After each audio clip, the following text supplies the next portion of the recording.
I'm one of the research leads on Smartline. I'm a psychologist by background, which means I'm really interested in people's kind of motivations towards technology, attitudes towards technology, and ultimately the things that will help them adopt it and sustain that adoption over the longer term. So one of the interesting things I wanted to pick up in Helen's presentation there was the increase in the percentage of people reporting that they'd prefer local services to help them to get trained in digital skills. And it's no coincidence that the focus of these first two presentations in this session revolve around just that. So we worked closely with the digital inclusion team at Cornwall Council to develop, well, it's their intervention really, but we're helping to help them evaluate its success. And in many ways, the first two presentations are a bit of a cautionary tale on what happens when you can actually provide a very free digital training service for people that might feel digitally excluded. And actually it doesn't always have the effects or the uptake that we might hope, and hopefully there's some interesting lessons to be learned from that. The third presentation revolves around Coastline Housing's Click and Connect platform, which was a platform which allowed people to connect with each other in the Coastline community, and obviously such a kind of platform had particular resonance during the course of the pandemic as well. So unfortunately, we're not able to be joined by Dr. Sarah Buckingham today, who was integral to a lot of this work. She's unfortunately ill, but very kindly, Dr. Ria Paul, who's joining us online now, is going to give all three presentations. And then joining me on the panel later will be also Tim Walker, who is involved in a lot of this work, as well as Ria herself. So I think without further ado, I'll hand over to Ria. Thanks very much, Lewis. Somebody's doing my slides for me. Great, okay, so thanks for the introduction. So I'm a postdoctoral research fellow in behaviour change, working on Smartline at the University of Exeter. I'd also like to take the opportunity to introduce and acknowledge my other co-workers sort of in this project. So got Tim Walker, Lewis, Tam, Emma, Ging Yang and Karen Morrissey as well. So we're working on digital inclusion, and I'm also going to present these three studies on this topic from Smartline, one being a qualitative scoping study on the acceptability of digital technologies and process evaluations of two interventions. So I'll start with the background and context to this work. Next slide, please.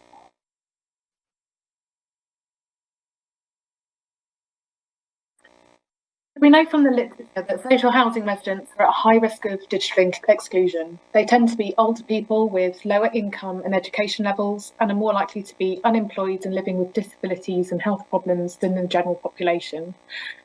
And that fact's really compounded by the fact that Smartline is set in a rural area, which surveys with coastline residents have also shown. So looking at what we knew in 2019, the average number of devices owned by residents was 4, and these were such as smartphones, PCs or tablets. And overall, 1 in 5 did not have access to the internet, so fewer in sheltered accommodation had internet access, and that was less than half. Speaking to residents told us that there was a need for basic training to improve their digital skills, and we found out that simply providing a device like tablets for Smartline participants just wasn't enough. So our overarching objective was to better understand and try to improve digital inclusion in this group. Next slide, please.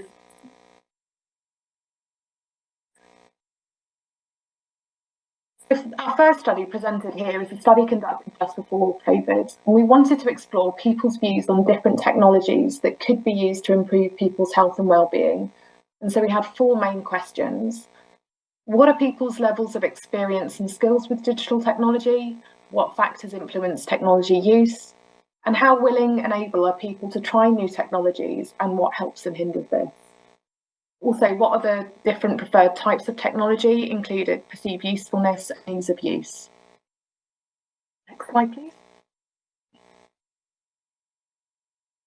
The 3 focus groups were run in 2020, and telephone interviews were held with those who couldn't attend the focus groups. We had a purposive maximal variation sample, so it basically means we wanted to get a representative sample of different ages, genders, education levels, geographical areas, and also levels of experience with technology.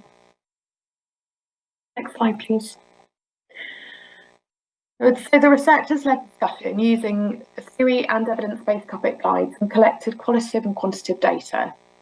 We asked participants to rate their digital skills using a government digital inclusion scale, and also asked them to rank 8 different technologies in order of preference, which is shown on the next slide. Focus groups and interviews were transcribed word for word and also analysed according to the key themes that came out. Next slide, please. Here you can see these are the 8 different technologies we selected based on these existing studies and older, isolated and physically inactive groups. So we gave people descriptions of the 8 technologies and asked which they thought would be best for improving health and well-being. So that might be helping people to be more active, feel more relaxed or less lonely. And we asked participants to base their decisions on how useful they thought it would be for themselves or other people, and to what level they thought it would be easy or difficult to use. So we had a whole range of technologies here, some of which are obviously associated with health and well-being, like Fitbit, and others a bit less obvious, so ebooks and audiobooks. Next slide, please. So this slide shows the participants' characteristics, and you can see that we had a variety of people taking part, but on the whole, most people were older, most people were retired and educated to secondary school level. Next slide, please. So now just a brief overview of our findings. So people's self-rated skills or competence levels were diverse, ranging from a score of 3, being willing and able, to 9, being an expert. Most people felt that they had basic digital skills, so that was a rating of around 7. So often there was a sentiment of not wanting to appear foolish when learning, and there's a quote here from the group. I want to learn, but I don't want to make a fool of myself. And another quote, it's convenient to do anything on the web, look up information, be entertained, go shopping, and communicate with people. Okay, next slide, please. Most people had positive attitudes towards technology and were keen to try new technologies, provided that they were easy to use and had a clear purpose. We did find that some people weren't aware of the range of technologies that were available and how they could benefit them, and felt that they didn't know enough about them to make an informed choice. As one participant said, there's so many products and versions of the same thing out there, I wouldn't know which one would help me. Next slide, please. People had a wide range of experiences with technology, both good and bad, and lots of different factors influence technology use, but the most common ones are shown here. And we grouped them into 5 categories. So functional factors, these are things like internet access, digital skills, physical and health factors, which made using technology difficult for some people, so things like vision or hearing impairments. Psychological and attitudinal factors, quite an important category, and that encompass knowledge, motivation, confidence. Some people felt they were too old to learn technologies and had a fear of getting it wrong, as they may have got it wrong in the past. And there are also factors associated with the technology itself, such as ease of use and usefulness. People felt that technology shouldn't be complicated or difficult. There are also concerns about privacy and security. A concerningly high number of people had actually been victims of online fraud and scam themselves, or knew someone that had been, so there was considerable wariness about that as well. Next slide. So the top 3 preferred technologies were wearable activity monitors like Fitbits, virtual assistants like Alexa, and social messaging or networking. Most people preferred social messaging like WhatsApp to social networking sites like Facebook. And they saw these 3 technologies that you can see in this slide as being most useful. So Fitbits could be used not just for physical activity, but monitoring heart rate and sleep. Virtual assistants were seen as especially beneficial for people with health problems or limited mobility, because they align with the automation of certain functions like light switching on or other devices. And the research team had plans to do more with piloting and testing different types of technologies with all the Smartline participants. But again, because of COVID unexpectedly hitting us, it made it more difficult. Next slide, please. We did identify some key themes. The research concerned that ease of use and usefulness were 2 of the most important factors when people were thinking about using technologies for improving health and well-being. And people had different needs and preferences, so any future interventions offered should ideally be flexible and take those individual differences and needs into account. Next slide, please. So if you want to read more about this study, it's been published in the Digital Health Journal, and that's available online for everyone to access. And just to acknowledge as well there, so Sarah, first author on the paper, Tim and Karen on behalf of the Smartline team. Okay, study number 2. Next slide, please. So this is Getting Online, Staying Connected.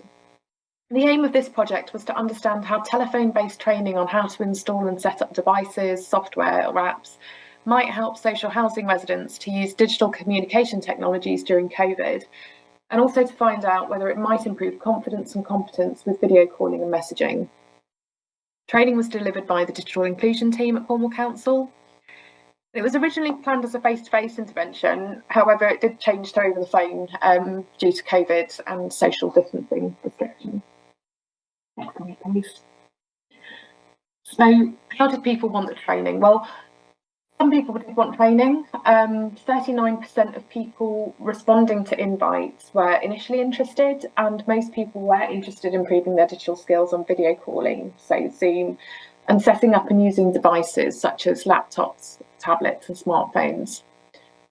But we found that reach didn't necessarily lead to uptake and retention. Only 12 participants completed the suite of training. Many people felt that they didn't need training, primarily because they felt their technical competence was good enough for what they wanted to use the technology for. And social factors also had an effect. Some people had already had support from friends and family, whereas others didn't have anyone to call who also used these technologies. So throughout this presentation, I'll mention that all names have been changed for anonymity purposes, but I'll just read a couple of the quotes here. So John says, "I don't know anyone who I would call. I only have my sister, and she doesn't use internet stuff." And Rebecca, "No help necessary, grandchildren able to help."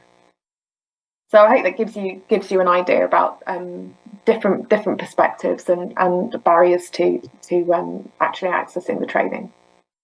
Next slide, please.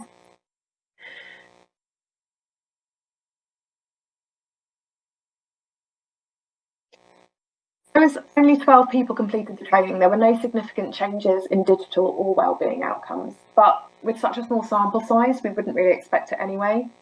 However, considering the feedback, training did enable participants to achieve their personal digital goals in terms of what they wanted to do, with the exception of one person who had internet connection issues. So here are some examples. Mary now uses video calls to talk to her daughters at dinner time. Julia learned how to order flowers and medicine. Susan learned about online safety, how to mix music, and Mark's using video app calls and WhatsApp. So overall, it was important to participants that their training was flexible to their needs, and for some, this also went beyond video calling. Next slide, please. We found a need and a demand for digital training for social housing residents, particularly training on how to install and set up devices, software and apps. And we learned that when training is provided to those who need it most, and it is flexible, it can successfully help people achieve their social and personal goals. It's also worth us thinking about where provision can be face-to-face and to be able to do so where we can. Learning from this then, working together, good communication between stakeholders, including voluntary and community sector organisations, public libraries, housing associations, helped to ensure that people who needed the training were identified and also reached. Okay, moving on to the Click and Connect study now. Next slide, please. This study sought to understand the feasibility, acceptability and potential impact of a new online community platform rolled out by Coastline's customer investment team, which is an online forum called Click and Connect, hosted on Coastline Conversations' customer-based platform. Users' feelings of social connectivity and mental well-being. A secondary objective is to understand residents' motivations for joining the forum and barriers and facilitators to engaging with it. We were also interested in the potential role of online platforms such as this in developing a sense of community among users, and whether there's a potential impact of the platform on users' mental well-being. So it's a mixed methods process evaluation informed by an intervention logic model, which was co-produced with Coastline. Next slide, please.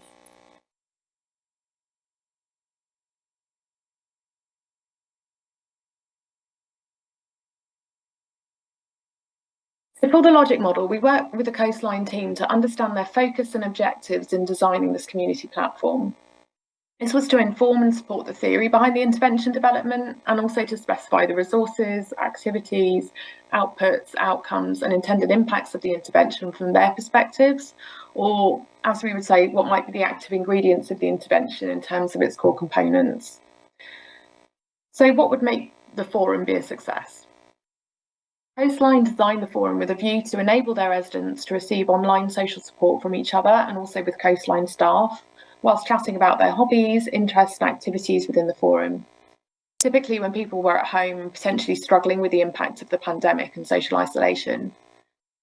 So there was a virtual participant observation element to this study where we observed and analysed anonymised forum posts to gain an immersive understanding of how social housing residents and service providers co-constructed their online community, and also the topics and issues that were important to them. To triangulate these methods, we also conducted in-depth qualitative interviews with residents and Coastline facilitators to consider how the forum works in practice from their perspectives and also their recommendations for the future. So all social housing residents who'd sign up to the forum were eligible to take part in the qualitative interviews and survey, regardless of the extent to which they access the platform. We wanted to get perspectives of high, low users and also non-users. Okay, next slide, please. Moving on to the findings now. The forum itself had 500 posts. This included uploaded photographs and videos within threads. Most contributed topics were local history, sport and exercise, music, pets and animals, books and reading. So it really gives you a bit of a flavour of the kind of topics and interests that were apparent there. However, as lockdown restrictions were lifted, we found that forum usage dropped off throughout the course of the year to no registered active users using the forum by the end of January 2022. The majority of topics instigated were by staff members and related to hobbies and activities they were engaged with. But then in contrast, one topic instigated by a social housing resident was entitled That's Life. And rather than being hobbies-based, it appeared more to be reaching out to connect with others on the more mundane and challenging aspects of life in general. But on the whole, the forum was generally acceptable to participants who enjoyed following their topics of interest. However, some technical and layout issues presented a barrier to access. So, for example, forum users used to navigate the forum to follow longer conversations through, but things were a little bit back to front. So there were some more disconnected interactions there. Next slide, please. From the interviews, we found that low levels of digital literacy presented a notable barrier to wanting to use and being able to use the forum with confidence, particularly those for over 65. However, some reported that the forum offered a safe and enclosed space to practice their digital skills online, which in turn improved their digital literacy and digital self-efficacy. As one resident of the forum said, I found it increased my skills. I've been much more confident with my skills, and how can I say, it's improved my mental health. I had a problem getting medication because I live alone, and so I went online and I found that I can now order my meds myself via a pharmacy, and that today they've been ordered. I've been doing it myself. It's made me become independent by using the internet. I wouldn't have done that before. And it's also worth noting that a number of these residents had also received support from Coastline in order to get online with the forum as well, and you know, other face-to-face interventions to get online as well. Next slide, please. So, as well as potentially increasing digital competence and digital self-efficacy, the forum was reported to bring into focus the identities of residents and staff within the online community. So, for example, coffee mornings or the customer voice platform within Coastline. And it also helped to maintain a sense of connection between the online coffee mornings and also about receiving community updates and local news. One participant who lived alone also said that the forum helped him feel less isolated at home. So the quote here is, "You're keeping in touch with people from the outside world, even though you're within your four walls." However, as noted, the forum lacked the critical mass of users for sustained engagement. So I think at any one point there was up to 65 registered users, and then the anticipated hoped for number would have been up to 500 to achieve a good critical mass, a body of users that could kind of self-sustain the platform, and obviously that dropped off in the end. Next slide, please. What did we learn? What would we recommend? Well, it's always important to be able to respond to current context like COVID or the cost of living crisis, but also to recognise that needs may change over time. Real world interventions don't exist without social and environmental context, and obviously these may affect groups of people similarly and differently. Also, as the context of an intervention may change over time, what was once relevant may become redundant. Therefore, it's worth considering how new technologies may complement or conflict with each other. And use multiple online communication platforms are a good example here. So, for example, if you're using Facebook, in terms of its forum function, we found that, maybe that's, a contributing factor to people being less likely to learn something new because the technology already exists out there. Key messages then, next slide, please. So our key takeaways. Well, firstly, digital inclusion means much more than just skills. So all of these factors are important, and we also need to actively respond to the barriers and facilitators for engagement and longer term use of technology and improve our interventions accordingly. This means taking a holistic approach and working to tailor interventions to vulnerable groups, reflecting on their knowledge, attitudes, skills, motivation, confidence. Our participants had a strong belief that technology should not replace human interactions, so it's a tool to enhance health and well-being, but not something to be depended on. And technology must be easy to use and fit for purpose. However, it always has its limitations to be mindful of. Everyone has different needs, preferences, desired uses for technology, and what we observed a wide range of skills and experience levels within Smartline. So I'd say that any digital training or interventions have to take this into account and also be flexible in terms of what's delivered, when it's delivered and how it's delivered. As you've heard before today, co-production is vital. It's always important to involve the end user from the beginning and, if possible, their family and friends who, we understood were a really important source of support in Smartline. Get to know your target population well, and complete a thorough needs assessment early on in your project, keeping users informed throughout the process where possible. Working together with stakeholders enabled our identification and reach of those most in need, and also is always going to increase the likelihood of project success. So I think that's it. So we hope these findings are of interest. Thank you for listening. I'll pass back to Lewis now if anyone's got any questions. Thank you.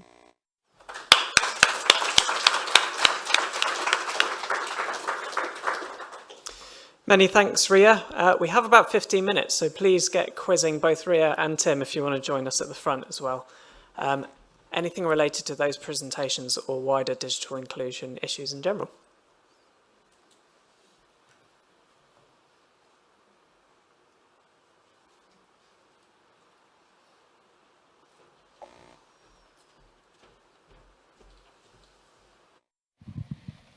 I wonder if I could kind of potentially pitch my question that I asked Helen earlier and pitch it to you around, do you think that from the studies you've done with and in terms of the acceptability of different types of technologies that you've seen with the participants, that there is a challenge in the speed of technology and how it develops and how people stay and maintain their skills and confidence in using it, or are we always going to be playing catch up because technology moves faster than we do?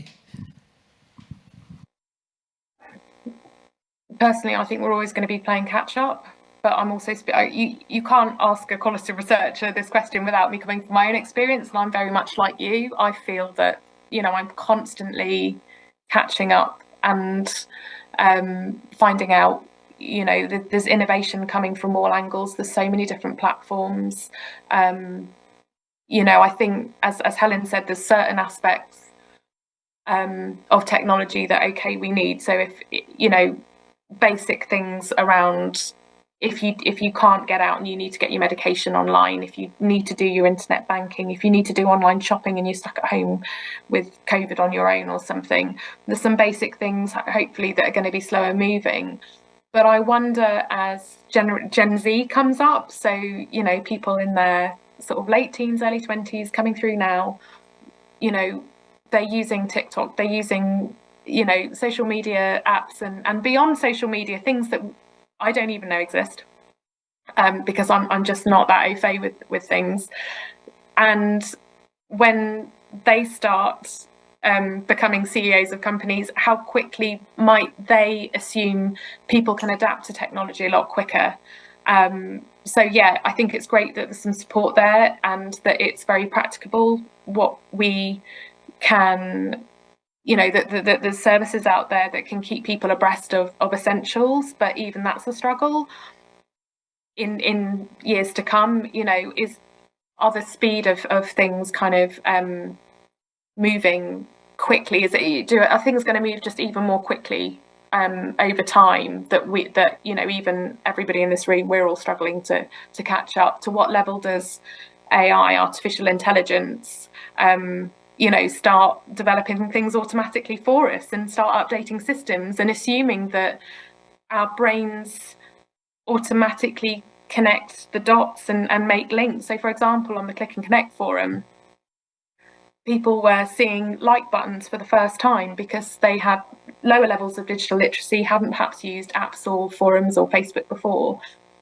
And it wasn't, immediately obvious necessarily what the click button is for, that somebody's going to see that on the other end and that they see that you've okayed their post, that you're on board with it. So things that we might take for granted, are actually new things to learn for some of us. And I don't think anybody necessarily in this room is going to be immune to that. And I think, yeah, I don't know, just lots to. I agree. I don't think that I think we'll always be playing catch up.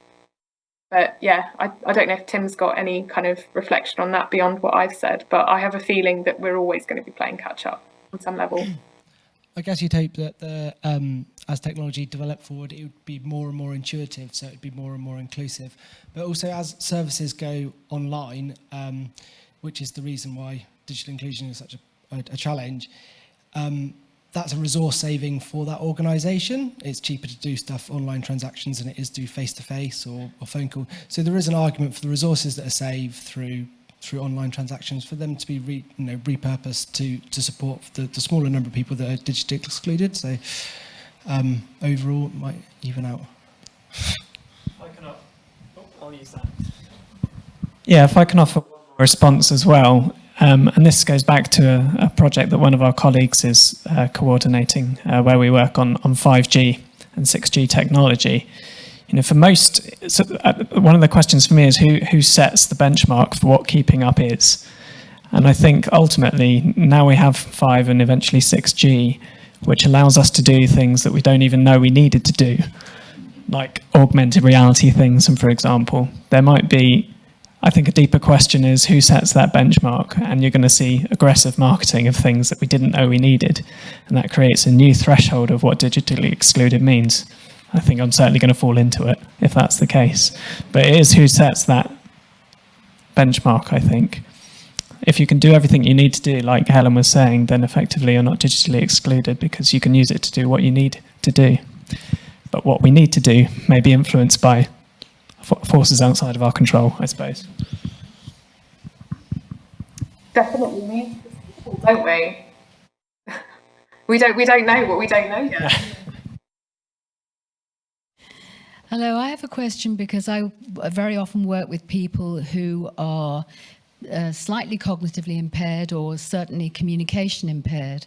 And my concern is that some people are not just digitally disadvantaged, they're digitally disabled, because some of the utility companies, for example, simply don't connect with their customers effectively by phone anymore. I had somebody reporting to me that they were trying to get in touch with an electricity company for over half an hour on the phone, and they were being constantly reminded every so often that you can do this online, you can do this online. Well, they couldn't. They did have the ability to go online, but they were so utterly confused by what was offered to them. And you see more and more services now moving completely online, or more or less online, and leaving so many people just floundering, unable to, manage their general daily life. And that is a real concern for me. So I just wonder if you have any comments on that. Oh, absolutely. Absolutely. I think we always need to have somebody, ideally, at the other end of the phone, to be able to talk to and to get what we need. I mean, I think all of us sometimes get frustrated going round in circles with bots, and that's people, that haven't got learning disabilities necessarily. We all have time pressures, stresses. Sometimes you just want to pick up the phone to speak to somebody, and things aren't straightforward. Energy company tariffs, I know Ofcom have come down heavily on that in the past as well, and obviously with the price hikes and everything now and on the horizon, it's a very worrying landscape, and I think that it will widen health inequalities if technology is the only port of call, that people have to use to get support. So one of the things I was thinking about is how there was one woman that we interviewed for Click and Connect, and she said, I'm getting one-to-one help to improve my digital skills, but actually, let you into a secret, she said she's got a friend that does all her online banking and online shopping for her, and she just doesn't know. She doesn't have the first idea of how to do it for herself. She's an older lady, but just to have somebody that she trusted to do it, she said she didn't trust herself to do it. And I think we can all understand that. There was also somebody that we interviewed that had dyspraxia, really struggled with the forum, even though being shown how to use it, and it was just a bit too much for that person. So yeah, we always need to have a person, even if it's over the phone. Banks closing again, yeah, I think it's an issue. I think we always need to be mindful that there needs to be somebody on the other end.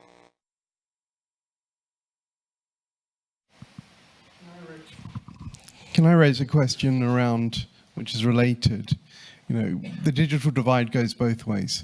Yeah, it's both with the individual and with the organization who's trying to provide the digital services, be it the energy company or the telephone company or whoever, or the housing association.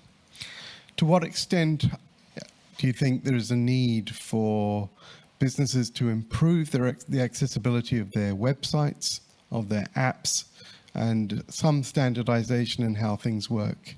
I mean, I think I'm quite technologically savvy, but I've tried to get to understand Mastodon this week, and I've got no clue. All of these things we could standardize and make it lots more simple. I'm just wondering. Yeah, agree with that. Just going back to the idea of the phone call, I guess. The phone call, I guess, what is still a form of technology, and the difference between that and the online version is maybe the trust element, and that came out in the Getting Online, Staying Connected project, that the phone calls that came via the communication, the recruitment method that used phone, and came from the Housing Association, was the only form of successful recruitment. So the difference is not necessarily the technology, maybe it might be the trust that happens and the communication medium. That is the important bit. In terms of making stuff more easier to use, yeah.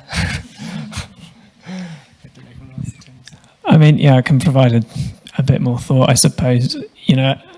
As a psychologist and an academic, you always say, it depends. And I think the answer to that is, for what, something that might make it easier for you to use might make it harder for someone else to use. So I think there's no easy solution there. And there's also a kind of business case of, what might work well for one platform is then intellectual property for that platform or that business that maybe they don't want to share. So I think there's multiple issues with having, streamlined kind of services, be they websites, apps, etc., that might make that standardization very difficult. Sorry. I think there's an analogy been used before about digital inclusion. It's the swimming analogy. It's like some people need swimming lessons, some people need a life belt, and some people need a life raft. But you need all of the options there, and depending what the particular needs are of the individual. So, Ria, one question from online. How do we challenge this tough luck attitude from businesses as more things become digital or smartphone reliant? And I guess on the flip side of that as well, if I can add, how do we deal with the shame that some people feel from not being able to tackle on digital online? Wow. Thanks for the question. It's a great question. The shame just hit me because I can take. We've heard that a lot as in our interviews.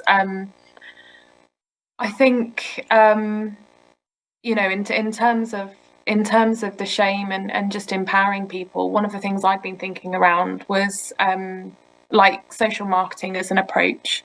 So, for example, you could take a two-pronged approach. One could be social marketing to companies. So they obviously have their corporate social responsibility arm to their companies, a lot of them. You're going to be excluding people if everything is only digital. That's not a mindful way to go about. That's not ethical, especially when it's about, things like money and banking and energy bills. So, that's a cross off the list. You've got to be accessible to people.